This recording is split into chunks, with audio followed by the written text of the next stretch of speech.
Bonjour à tous.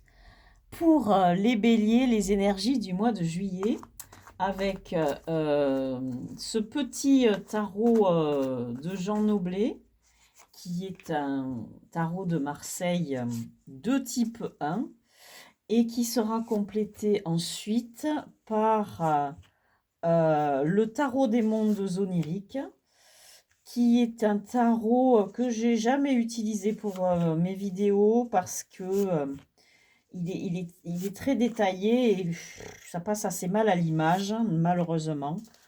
Mais comme je l'aime beaucoup, ben tant pis, je l'utilise. Donc, commençons par la première carte. L'énergie du moment est le 10 d'épée. Ce 10 d'épée nous parle d'un cycle nouveau qui se profile à l'horizon. Et surtout, c'est la fin d'un cycle de souffrance, peut-être de douleur, de trahison, etc. Et donc, eh bien, il était temps que ça arrive. Le défi à relever, c'est une autre carte d'épée. C'est un 8. 8 d'épée. C'est une carte qui nous parle de ses douleurs, évidemment, mais il nous parle surtout d'une peur à laquelle on doit échapper et quelque chose de limitant qui nous empêche d'avancer. Et donc cette carte nous dit dépasser ce moment de doute, dépasser vos peurs et avancer. Les énergies qui nous viennent de l'extérieur, on a un autre 8 et c'est un 8 de coupe. Ce 8 de coupe, il nous dit vous avez quelque chose au cœur de vous, au fond de vous, qui a besoin d'être nourri, des émotions pures que vous devez renforcer. Vous avez un besoin d'absolu, allez vers cet absolu. Les énergies sur lesquelles vous devez vous reposer, mais qui viennent de vous, c'est encore des coupes, c'est l'énergie du 2 de coupe. Ce 2 de coupe, il peut être lié à votre autre, si vous êtes en couple. Si vous n'êtes pas en couple, cela peut représenter, comment dire, la personne que vous aimeriez devenir, que vous aimeriez être. Et ces deux, ce sont comment dire, des créatures aquatiques, hein. C'est un peu étrange, mais ça figure deux dauphins.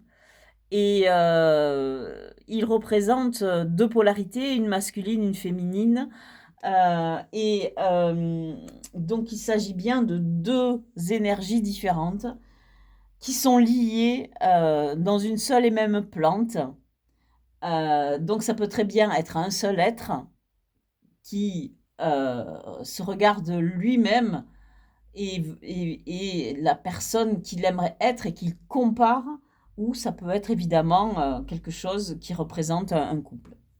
Et donc, cette énergie sur laquelle vous devez vous reposer, c'est ce reflet de vous-même que vous projetez dans quelque chose, votre autre ou la personne que vous aimeriez être et qui vous fait avancer et qui vous soutient. L'énergie au cœur du jeu, c'est celle du chevalier d'épée. Chevalier d'épée, donc quand on est au niveau des chevaliers, on a quelque chose à exprimer dans le monde. Le chevalier, il voyage sur un cheval, il est libre. Et surtout, il est là pour montrer, pour affirmer. Donc, là, on parle d'épée, et l'épée, ça représente le mental, mais ça représente surtout le verbe, l'expression verbale ou l'expression écrite. Et donc, vous avez quelque chose à faire et à exprimer. Dans votre vie sentimentale, on a le battleur. Vie sentimentale, vie affective, le battleur. Donc, on peut peut-être, par exemple, penser à quelque chose qui est nouveau. arrive dans votre vie sentimentale, ou bien vous pouvez penser par exemple à un enfant ou à un adolescent, quelqu'un qui au début de sa vie d'adulte, qui n'a l'a pas encore commencé et qui doit la commencer. Vos pensées sont un peu tournées vers cette personne. Dans votre vie liée à vos revenus, etc., on est au niveau d'un as. As de bâton. Le bâton, c'est l'énergie créatrice, c'est l'élan de vie, la pulsion de vie, l'énergie sexuelle, on dira. Et ça représente aussi l'action. L'idée de projeter quelque chose, avoir une idée que l'on veut éventuellement porter en avant. Et donc, vous avez quelque chose qui vous est peut-être inspiré d'ailleurs, et que vous aimeriez mettre en avant. Mais on n'en sait pas plus pour l'instant. Dans votre vie intérieure, vie spirituelle, on a un 7 de coupe. Ce 7 de coupe nous parle du fait que vous puissiez peut-être être face à un choix. Vous devez choisir quelque chose qui vous tient à cœur pour avancer, mais vous êtes perdu parce que vous avez cette infinité de solutions. Alors ici, on a le battleur qui lui a le choix entre toutes les suites en fait, les bâtons, épées, coupes et deniers. Et ce set de coupes nous parle d'un choix. Il faut choisir entre ces coupes qui sont remplies de choses plus ou moins agréables, plus ou moins amères. Vous devez vous diriger vers quelque chose, faire quelque chose, ce projet peut-être. Vous devez dépasser vos peurs, mais être à la quête d'un idéal, mais ne pas rêver trop haut, ne pas se laisser enguirlander, on va plutôt se laisser emberlificoter plutôt par des rêves trop gros, trop ambitieux et qui ne soient pas réalisables. Vers cette position qui nous parle de projection dans l'avenir, on a une nouvelle carte de coupe magnifique, on a un 10 de coupe qui nous parle aussi d'une nouvelle phase et qui nous parle d'une apothéose de réussite au niveau de ses émotions, quelque chose qui touche au bonheur. Alors, on va préciser un petit peu tout ça avec un deuxième tirage avec ce tarot des mondes oniriques qui est vraiment joli. Enfin, faut aimer le style un peu étrange, mais qui est comment dire, qui est envahi de représentations végétales, et c'est pour ça que je l'aime bien. C'est un côté, c'est luxuriant de végétation, de créatures. C'est un côté un peu magique aussi, c'est très très joli. Alors, sur ce 10 d'épée, on a un 10 de coupe. Vous avez deux 10 de coupe. Alors, 10 de coupe sur 10 d'épée, ça veut dire vraiment, on a un cycle de douleur, on dira, de déception qui s'achève. Et au niveau des sentiments et des émotions, on a aussi quelque chose qui arrive, un nouveau cycle qui se présente. Dans le défi à relever, on a sur ce 8 d'épée, qui nous parle de peur à dépasser, etc., on a un 4 d'épée. Et ce 4 d'épée nous parle de guérison. Donc vous finissez un cycle de souffrance. Donc c'est normal que vous ayez ici, dans une espèce de but à atteindre, de défi à relever, s'il y a une guérison à effectuer. Il faut que vous dépassiez vos peurs et que vous guérissiez vos blessures.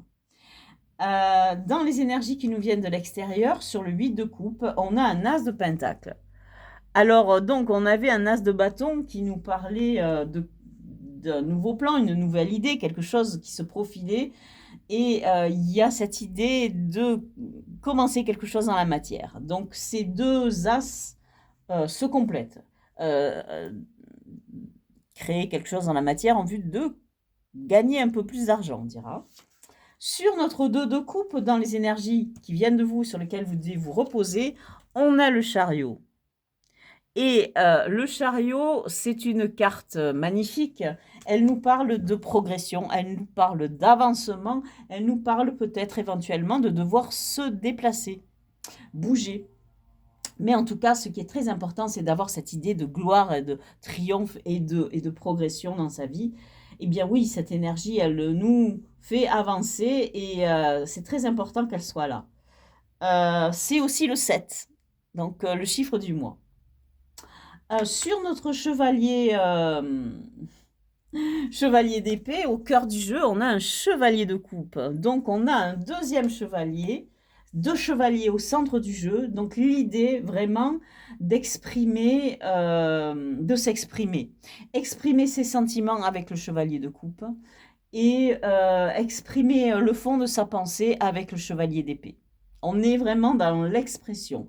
Vous devez vous guérir et vous en vue de pouvoir vous exprimer. Dans votre vie sentimentale, vie affective, on a un 5 de coupe. Et le 5 de coupe nous parle de laisser derrière soi ses regrets. Donc on a encore cette idée de guérison, de regarder vers l'avenir, vers les coupes qui n'ont pas été renversées, de s'en saisir et d'avancer dans sa vie, donc aller utiliser ce chariot, hein, cet avancement, cette énergie de progression, en laissant derrière soi les regrets, etc. On a vraiment, encore une fois, quelque chose qui est lié avec ces deux 10 de coupe, ce 10 d'épée, d'un changement de cycle. Dans tout ce qui sera lié à vos revenus, sur ce petit as de bâton, on a un nouveau 8 d'épée. Donc, vous avez 8 d'épée qui nous parlent de ces peurs. Donc vos peurs, elles sont au niveau de la profession, de votre avenir professionnel. Vous avez peur. Et vous avez quelque chose à construire, vous en êtes qu'au début, mais vous avez peur. Et le jeu nous dit, guérissez d'abord vos douleurs, votre peine, vos blessures, pour pouvoir avancer et effacer ces peurs, les mettre derrière vous. Sur votre monde intérieur, sur ce 7 de coupe, on a le soleil. Et le soleil nous parle de bonheur, encore une fois. Donc, vous avez quand même 2 10 de coupe. Donc, vraiment, il est question de bonheur hein, dans ce tirage. Hein. Vous êtes normalement protégé. C'est une carte de protection divine. C'est une carte de chance, le soleil. Et c'est vraiment une idée de bonheur. Donc, quelque chose, une énergie positive qui vous habite. Hein. Donc, sur cette perspective d'avenir, donc au-dessus de ce 10 de coupe, qui lui est lié à Marseille, l'autre étant au jeu, c'est un type Rider-Waite, on dira. Au-dessus de ce 10 de coupe, on a la tempérance. Et la tempérance est important pour un bélier, parce que le bélier, c'est quand même un signe qui est tout feu, tout flamme, qui est dans l'action. La tempérance nous parle donc, au-dessus de cette carte du bonheur, elle nous dit de prendre patience. Elle nous dit oui, le bonheur va venir, soyez patient. Prenez le temps, ça ne va pas arriver tout de suite, soyez patient, cela va arriver. Et donc, cette carte est là aussi pour nous dire, prenez le temps de vous poser, prenez le temps de réfléchir, plutôt que d'avancer comme ça dans trop de spontanéité. Et vous avez vu, vous avez cette carte du 7 de coupe qui nous dit vous allez choisir quelque chose, vous devez choisir quelque chose, choisissez avec prudence. Donc ça c'est deux cartes qui sont liées, toutes ces cartes de 7 de coupe et de tempérance, et aussi celle du 10 de coupe, ces cartes sont très liées. Vous allez vers une bonheur, vous avez des choses à exprimer, vous avez des choix à faire. Faites-le tout cela avec tempérance et avec patience. Voilà pour les énergies de juillet pour les béliers. Merci d'avoir écouté ma vidéo et je vous dis à bientôt.